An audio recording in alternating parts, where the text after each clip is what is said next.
think the hardest thing as a company gets larger, and we're now over 160 people, which makes us pretty large for an insurance and financial services operation. The hardest thing to do is to make sure that the out of bounds markers, if you will, are wide enough, and then you let people just go.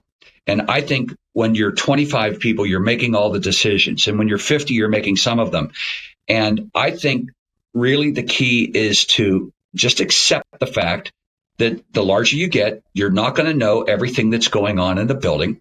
You're not going to agree with everything that's going on in the building. But generally, if people have the right, if they buy into the culture, if they buy into the mission, the vision, the values, then they're going to make the right decisions 9 times out of 10. And I think another key is that if they make a mistake, you've spent enough time with them that they're not going to make a franchise ending mistake, right? It'll be around the margins, but they're not going to open something in a new city that you never knew about. And, they kind of know when to ask.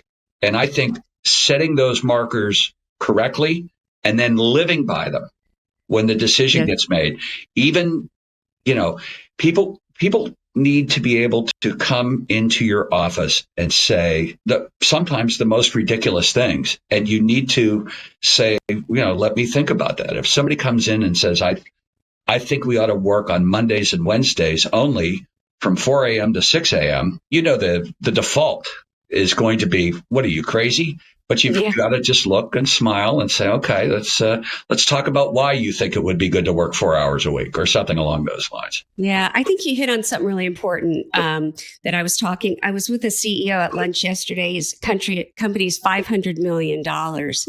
And he said, Jane, I'm not sure I'm the CEO for the future. I'm really considering the fact that I might not be that guy. And I said, well, how far are you in the weeds of your business? He said, pretty far.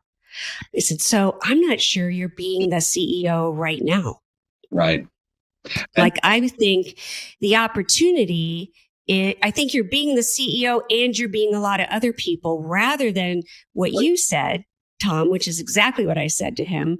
You've got to create a decision-making matrix, and you've got to let people know what are the boundaries within which I can make decisions and I can make a difference in my role. I mean, that empowers people, that creates engagement in your organization, not just great decisions, but it makes people feel like they're contributing to the organization. Don't you think? I do. And there's a CEO for the time.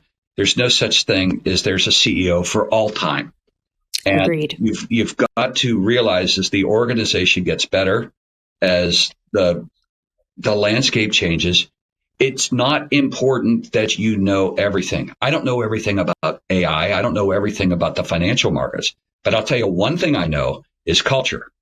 And I think most CEOs, if they could just say, I'm going to be the worthy keeper of the culture for the rest of my career, I think they'd go a lot further than they think they would. Instead of trying to become an expert on international business and an expert on AI, worry about the culture.